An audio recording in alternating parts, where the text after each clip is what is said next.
teman-teman.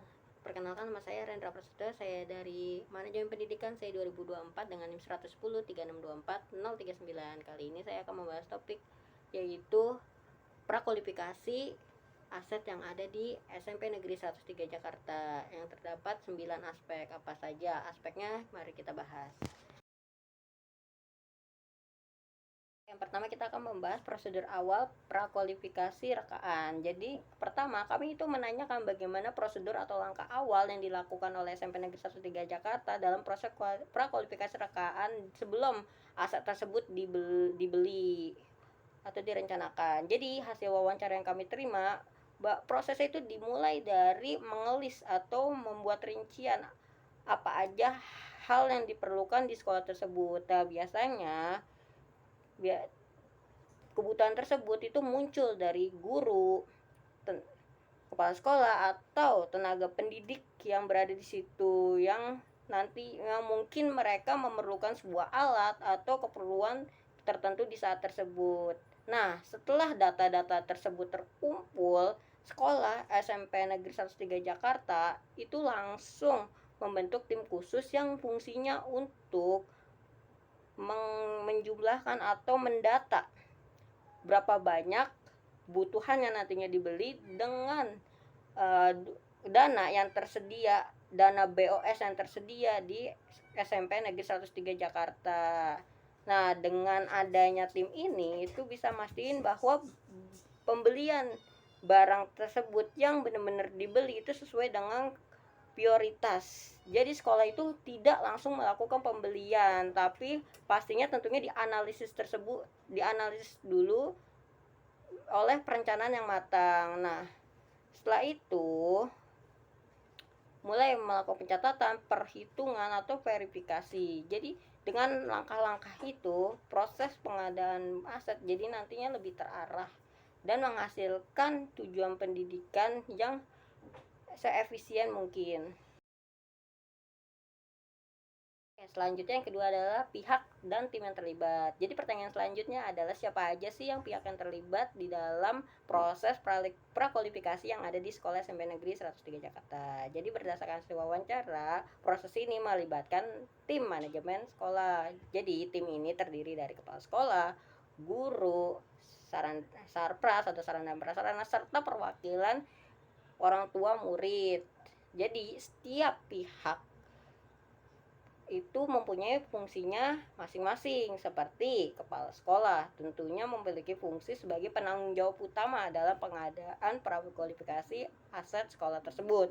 Selanjutnya itu ada guru. Jadi guru itu ada sebagai jembatan untuk menghubungkan pengetahuan apa saja kebutuhan yang ada di kelas tersebut.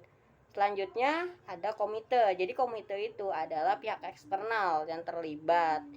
Mereka dilibatkan untuk memastikan keputusan yang diambil oleh sekolah tersebut itu transparan dan tentunya objektif. Dengan melibatkan banyak sekali pihak-pihak tersebut, itu menjadi proses kualifikasi itu tidak hanya terbuka tapi tetap mencerminkan rasa keadilan, karena mereka itu merasa dilibatkan sebagai sivitas yang ada di sekolah tersebut. Jadi pada prakualifikasi barang itu, keputusan akhir itu nantinya mencerminkan benar-benar kebutuhan yang ada di sekolah tersebut, bukan kebutuhan suatu golongan tersendiri. Yang ketiga ada pedoman atau standar penilaian kelayakan. Jadi selanjutnya kami menanyakan nih, apakah sekolah SMP Negeri 103 Jakarta itu punya pedoman khusus atau standar khusus nih untuk menilai suatu kelayakan atau teknik aset yang nantinya diajukan pihak rekaan tersebut. Nah, jadi dari hasil wawancara itu bahwa SMP Negeri 103 Jakarta itu tidak memiliki standar dan tidak membuat standar itu sendiri, melainkan dia itu mengikuti peraturan pedoman dari Dinas Pendidikan. Nah, terdapat pedoman-pedoman tersebut yang isinya tentang spesifikasi barang tersebut, kualitas dari barang tersebut, hingga standar apa yang harus dilakukan dalam merawat aset yang nantinya sekolah itu terapkan. Misalnya nih, jika sekolah ingin mengadakan barang kursi, jadi pastinya melihat dong, standarnya, terus ukurannya, terus bahan dan ketahanan tertentu yang sudah diterapkan dinas sebelumnya. Dengan adanya acuan tersebut, sekolah itu bisa menilai nih, apakah pengajuan barang yang berasal dari rekanan itu sudah memenuhi standar atau belum. Nah, fungsinya ini penting buat kualitas yang diterima nantinya itu tidak di bawah standar yang diharapkan. Nantinya bisa berjangka panjang bah dan mendukung kegiatan belajar mengajar. Oke, pembahasan keempat ada transparansi dan akuntabilitas. Selanjutnya ada pertanyaan. Kami menanyakan nih, bagaimana cara sekolah itu mastiin bahwa proses prakualifikasi itu yang dilakuin oleh SMPN Negeri 103 Jakarta itu berlangsung secara transparan dan akuntabel. Nah, jadi prinsip yang dijaga oleh sekolah SMPN Negeri 103 Jakarta itu adalah prinsip keterbukaan serta kolaborasi. Jadi, di setiap adanya proses prakualifikasi ini, adanya pihak-pihak yang dilibatkan seperti kepala sekolah, guru, bahkan komite. Mereka itu nggak cuma ngebahas suatu keperluan atau kebutuhan, tapi mereka juga diajak untuk memantau langsung di lapangan apa yang terjadi.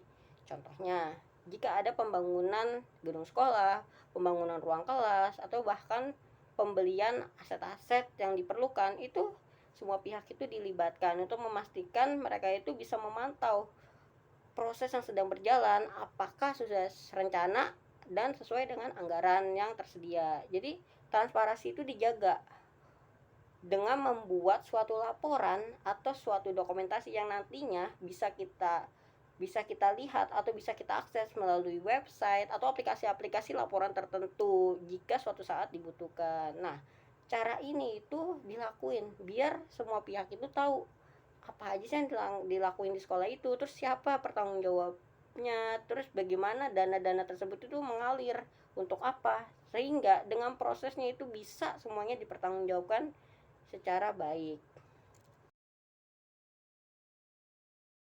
Yang kelima itu ada kriteria utama dalam menyeleksi sebuah rekaan. Jadi kami menanyakan nih, apa aja sih kriteria yang dapat digunakan sekolah dalam memilih rekanan yang nanti diadakan aset tersebut. Jadi dari hasil wawancara, cara memilih rekanan itu menggunakan platform resmi atau aplikasi resmi yang sudah tersedia di pemerintahan, yaitu aplikasi Billy. Jadi di aplikasi Billy itu isinya adalah daftar-daftar sebuah rekanan yang telah memenuhi standar kualifikasi dan sudah terverifikasi tentunya. Jadi dari banyaknya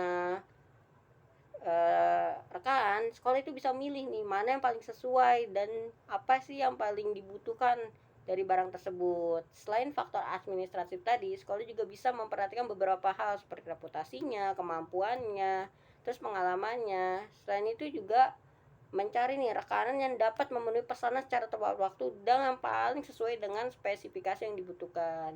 Nah, setelah rekan itu sudah dipilih, sekolah itu bisa langsung melakukan pengawasan terhadap barang dan pelayanannya. Nah, dengan sistemnya ini, proses seleksi itu jadi lebih terkontrol dan menghindari hal-hal yang mendapatkan aset tidak kompeten. Oke, yang keenam ada evaluasi administratif dan teknik dokumentasi. Jadi, selanjutnya kami menanyakan nih bagaimana proses evaluasi dan teknis yang dilakukan kepada rekaan serta apakah ada mekanisme monitoring atau dokumentasi saat prakualifikasi itu berlangsung. Jadi, berdasarkan jawabannya adalah ya, proses kualifikasi administratif itu dilaksanakan secara ketat. Jadi setiap rekanan yang sudah ditunjuk secara resmi oleh pemerintah wajib melampirkan dokumen surat pertanggungjawaban atau SPJ. Nah, jadi ketika barang pesanan aset itu datang, tim sekolah itu langsung melakukan pengecekan fisik aset tersebut yang fungsinya untuk memastikan ini barangnya itu sudah sesuai spesifikasi dan jumlah yang sudah tercantum dalam rencana pembelanjaan sebelumnya. Kalau sudah sesuai, maka proses selanjutnya itu langsung dimasukkan ke daftar inventaris sekolah. Setelah masuk daftar inventarisasi sekolah, setiap barang itu wajib diberikan pelabelan atau sebuah barcode untuk memudahkan suatu saat untuk pelacakan atau pendataan jika dibutuhkan sekolah tersebut, serta dilakukan pencatatan di sistem sekolah. Jadi proses ini itu bentuk dari akuntabilitas. Tujuannya agar semua aset tidak diaudit dengan mudah. Selanjutnya yang ketujuh, kendala atau tantangan yang muncul saat prakualifikasi. Jadi kami menanyakan nih, apa aja kok kendala atau tantangan yang dihadapi oleh SMP Negeri 13 Jakarta dalam proses prakualifikasi di sekolah ini. Jadi, tantangan sering muncul itu adalah kesulitan. Yang pertama, ada kesulitan menemukan kecocokan antar kebutuhan dan ketersediaan barang di sistem. Contoh kasusnya nih, misalnya SMP Negeri 103 Jakarta ingin membutuhkan ATK pensil 2B untuk ujian siswa. Tapi di sistemnya pengadaan barang itu belum tersedia. Jadinya tidak bisa dibeli di saat itu. Yang kedua, itu adalah kendala komunikasi. Jadi adalah adanya kendala komunikasi antar pihak sekolah dan pihak rekanan, terutama buat permasalahan menyelesaikan spesifikasi teknis yang ada di kondisi lapangan tersebut. Nah, yang terakhir ada masalah logistik atau waktu pengiriman yang tidak sesuai jadwal atau kualitas barang yang sedikit berbeda yang telah dijanjikan atau diharapkan sebelumnya. Namun, sekolah pastinya tentunya berusaha mengatasi dengan cara komunikasi secara intensif dan melakukan evaluasi secara berkala untuk nantinya itu bisa terpenuhi tanpa melanggar prosedur-prosedur yang berlaku. Oke, yang selanjutnya ke-8 ada tindak lanjut hasil prakualifikasi. Jadi kami menanyakan nih, bagaimana SMP Negeri 103 Jakarta ini menindaklanjuti hasil prakualifikasi yang dilakukan sebelumnya untuk memastikan rekanan yang dipilih itu benar-benar sesuai standar mutu aset pendidikan dan sesuai dengan kebutuhan sekolah tersebut. Oke, jadi SMP Negeri 103 Jakarta tentunya melakukan monitoring dan evaluasi secara berlanjutan. Jadi setiap proses pengadaan itu langsung diperiksa kembali dari segi kualitas, spesifikasinya, ketepatan waktunya, dan mutu barangnya. Jika dari salah satu tersebut tidak sesuai, maka sekolah itu langsung bisa melaporkan ke pihak rekaan. Setelah itu bisa melaporkan ke dinas pendidikan terkait. Nah, langkah ini bisa dilakuin agar proses itu pengadaan tidak hanya selesai pada tahap pembelian saja, namun juga benar-benar pada proses pengawasan, sehingga barang yang diterima itu benar-benar berfungsi sesuai dengan perjanjian awal. Selain itu, dengan tindak lanjutnya seperti ini, sekolah itu bisa memastikan bahwa aset yang nantinya diterima sesuai dengan standar mutu dan dapat mendukung pembelajaran secara optimal, dan barang tersebut bisa berumur panjang dan digunakan dalam jangka waktu yang sangat lama.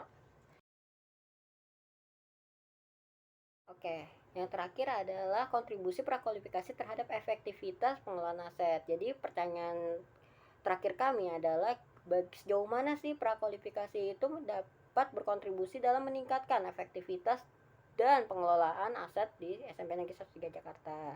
Jawabannya bahwa sistem prakualifikasi itu memberikan dampak yang sangat signifikan dan sangat positif bagi SMP Negeri 103 Jakarta. Karena apa? Karena dengan adanya mekanisme seperti ini, sekolah itu tidak bisa atau tidak boleh membeli barang atau aset secara sembarangan, karena semua itu harus melakukan proses dan membeli terhadap rekanan-rekanan yang sudah disetujui oleh pemerintah tersebut. Nah, hal tersebut itu membuat efek positif, yaitu dengan pengadaan jadi lebih terarah, terukur, bahkan secara transparan. Jadi setiap barang yang dibeli melalui rekaan pastinya otomatis langsung tercatat dalam sistem aset sekolah, sehingga nantinya bisa dapat dipantau dengan mudah dan dilaporkan jika diperlukan. Selain itu, proses itu juga minimalisir terjadinya pemborosan dana, sehingga karena pembelian barang yang tidak sesuai dengan kebutuhan sekolah tersebut. Ketika semua aset-aset terdata dengan rapi di sekolah tersebut itu jadi lebih mudah dalam melakukan perawatan hingga adanya